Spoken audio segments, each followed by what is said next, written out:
गेली 3 वर्ष Russia Ukraine युद्धामध्ये रोज नवा अध्याय लिहिला जातोय। एकमेकांवरती हल्ले करत दोन्ही देश आपली ताकद दाखवतात, तर दुसरीकडे इस्तांबुलमध्ये शांतता चर्चाही करतात। रशियाच्या एअरबेसवरील युक्रेनच्या हल्ल्यानंतरच युद्धाचा भडका उडण्याची भीती व्यक्त केली जात होती। रशियानं ती खरी ठरवली आहे। रशियानं 400 ड्रोननं हल्ला करत युक्रेनवरती क्षेपणास्त्रांचा पाऊस पाडलाय। बदला नक्की घेणार। युक्रेनच्या हल्ल्यानंतर रशियाचे राष्ट्राध्यक्ष व्लादिमीर पुतीन यांनी दिलेला इशारा त्यांनी खरा करून दाखवलाय। युक्रेनच्या स्पायडर वेब ऑपरेशनला जशास तसं उत्तर देत रशियानं बॅलिस्टिक क्षेपणास्त्र आणि ड्रोन डागले, नव्हे तर क्षेपणास्त्रांचा पाऊसच पाडलाय। युक्रेनच्या लुत्स्क सारख्या प्रदेशात रशियानं 400 ड्रोन्सनं हल्ला केला। जसं युक्रेननं रशियाच्या हवाई तळांना टार्गेट केलं होतं, तसंच रशियानेही विमान रिपेअरिंग सेंटर्स उद्ध्वस्त केली। मात्र या हल्ल्यात नागरी भागही टार्गेट झालाय। रशियानं युक्रेनची राजधानी कीवसह टेर्नोपिल, खमेलनित्स्की, लीव्ह आणि लुत्स्कमध्ये हल्ला केला। युक्रेनच्या हवाई दलाच्या माहितीनुसार रशियाच्या Tu-95MS बॉम्बर विमानानं क्रूज क्षेपणास्त्र डागली। या हल्ल्यात 4 जण ठार झाले तर 20 जण जखमी। या हल्ल्यात घर उद्ध्वस्त झालेल्या कुटुंबानं कालची आपबीती सांगितली आहे। अलार्म वाजायला सुरुवात झाली आणि मला जाग आली। माझ्या पालकांनी मला कॉरिडॉर मधल्या पॅन्ट्रीमध्ये जायला सांगितलं। माझे वडील सुद्धा माझ्या दिशेने धावले। मग एक खूप मोठा स्फोट झाला। आता पुन्हा तेच सुरू झालंय। घराच्या खिडकीच्या काचा फुटल्यात। खरंच सांगते, मी खूप घाबरले होते। स्फोट माझ्या शेजारीच झाला होता।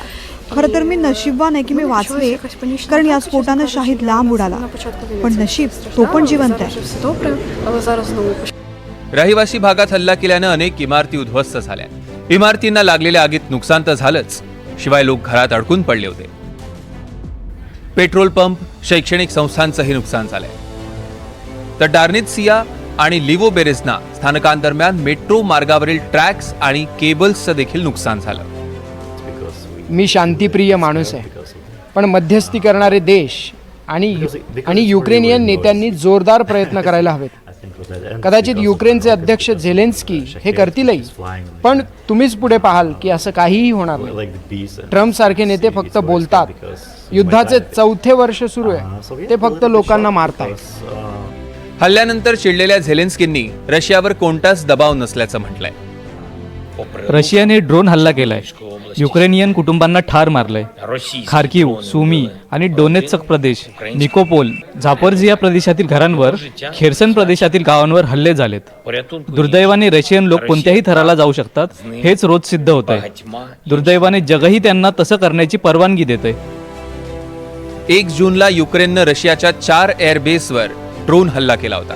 या हल्ल्यात रशियाची Tu-95, Tu-22 आणि A-50 सारखी 40 बॉम्बर विमानं युक्रेननं लक्ष्य केली होती।